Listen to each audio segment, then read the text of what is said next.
देखिए, जिस तरीके से कार्रवाई की है प्रशासन ने इसमें शांतिपूर्वक प्रदर्शन में, बड़ा दुर्भाग्य है, निंदनीय है। और सिर्फ एक ज्ञापन देना था जिसमें अननेसेसरी पहले लाठीचार्ज कराया गया और उसको दूसरा रूप दिया गया और उसमें उनको अंदर किया हुआ है।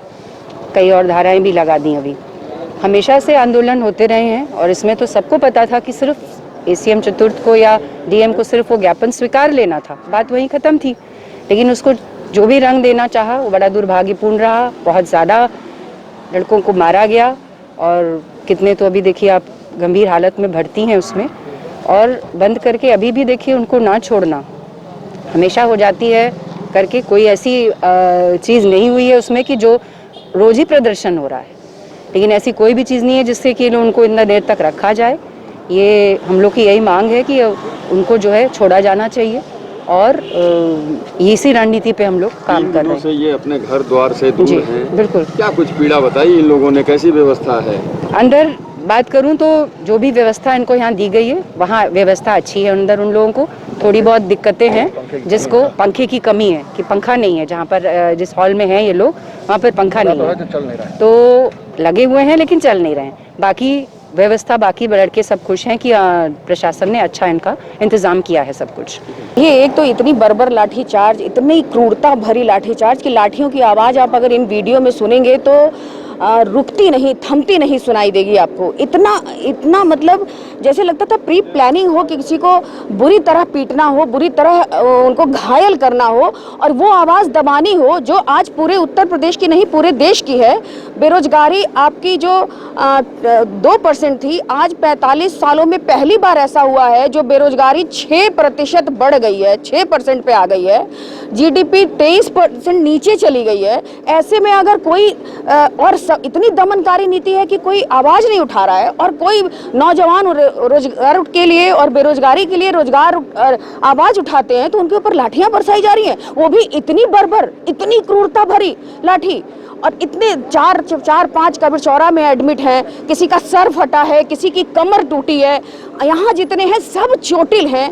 और हम ये नहीं कहते जेल में बंद कर दिया, उनको ले आइए, एक लोकतांत्रिक ढंग से आप उनको पकड़े, उन्होंने धरना दिया, आप उनको पकड़ के जेल में बंद कर दीजिए। लेकिन जिस तरह से लाठीचार्ज हुआ वो बहुत मतलब जिसकी कितनी भी निंदा की जाए कम है। अगला स्टेप क्या होगा इसके बाद? देखिए, अगला स्टेप तो हम पूरे देश से, पूरे प्रदेश से ये कहना चाहेंगे कि सबको आवाज उठानी चाहिए, आम जनता को भी आवाज उठानी चाहिए। वरना ये जो लाठीचार्ज हुआ है केवल अपने लिए नहीं हुआ है ना, रोजगार देने के लिए हुआ है। जब इस कोविड में अप्रैल में 1 महीने में 12 करोड़ लोग बेरोजगार हो रहे हैं। लोग अभी जो क्लास 4th की नौकरी निकली है उसमें MBA के बच्चे, क्लास 4th वो जो स्वीपर की नौकरी निकली उसमें MBA के बच्चे वांट भरे हैं। तो ऐसे में मतलब हमें पूरे देश को आवाज उठानी चाहिए, आम जनता को निकल के आना चाहिए, हर दल के लोगों को निकल करके कम से कम हमारे देश के जो भविष्य हैं जिन्हें रोजगार मिलना चाहिए, अगर उन्हें नहीं मिलेगा तो क्या करेंगे? चोरी, डकैती, छिनैती, यही तो अपराध बढ़ेगा इस देश में। मैडम, पीड़ा क्या बताई? पीड़ा बंदियों ने जो पीड़ा है वो ये है कि रोजगार मांगने गए थे और लाठी मिली। इस तरह जेल में किस तरह की व्यवस्था इनको दी? जेल में ठीक है, जेल में कोई दिक्कत नहीं है, पंखे उंखे नहीं है, वो सब ठीक हो जाएंगे।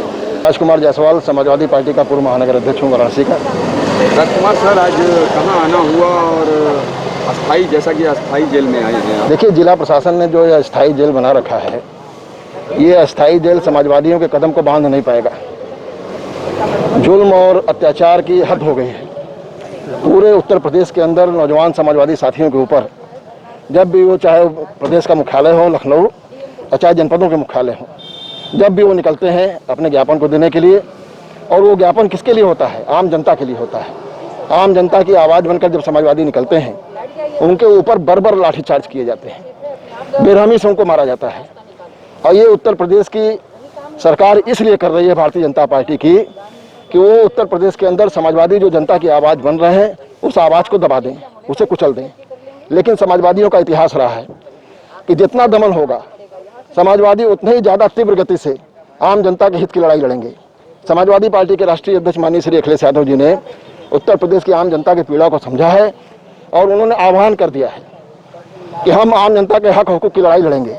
राजकुमार जी, अभी आपने मिला भी जी। जो आपके साथी हैं, क्या कुछ कहना रहा? देखिए, हमारे समाजवादी साथी जो यहाँ पर गिरफ्तार हैं, उनका यही कहना था कि हम लोग शांतिप्रिय तरीके से धरना दे रहे थे, हम ज्ञापन देने के लिए मजिस्ट्रेट की मांग कर रहे थे, लेकिन तब तक अचानक पुलिस ने सुनियोजित तरीके से चारों तरफ से घेर कर लाठीचार्ज शुरू कर दिया। 2500 की संख्या में साथी घायल हुए हैं। तमाम साथी हमारे जो है जिला अस्पताल में भर्ती हैं। यहाँ पर जो बंदी हैं उसमें भी कई साथी गंभीर रूप से अस्वस्थ हैं। आप वरिष्ठ हैं, इनकी रिहाई के लिए क्या कुछ पार्टी कर रही है? हम लोगों ने अधिकारियों से कहा कि जो लोकतंत्र में एक शुरू से व्यवस्था रही है कि आंदोलन धरना के तहत जो लोग पकड़े जाते हैं राजनीतिक बंदी, उनको शाम तक बिना शर्त रिहाई दे दी जाती है।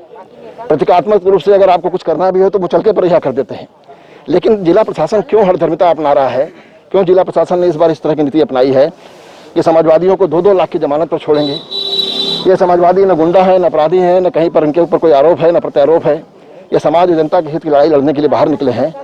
इस तरीके से उनके ऊपर मिथक आरोप लगाकर, और एक अभी हमारे नौजवान साथी ने बताया कि उसको 7 सीएलए लगा रहे हैं। तो इस तरह से नहीं होना चाहिए कि जीवन बर्बाद हो जाए, आगे का भविष्य खराब हो जाए। हम लोग जिलाधिकारी वाराणसी से मांग करते हैं कि इन्हें बिना शर्त तुरंत रिहा करें। ये लोकतंत्र के अंदर लोकतंत्र का सम्मान करना बहुत जरूरी है।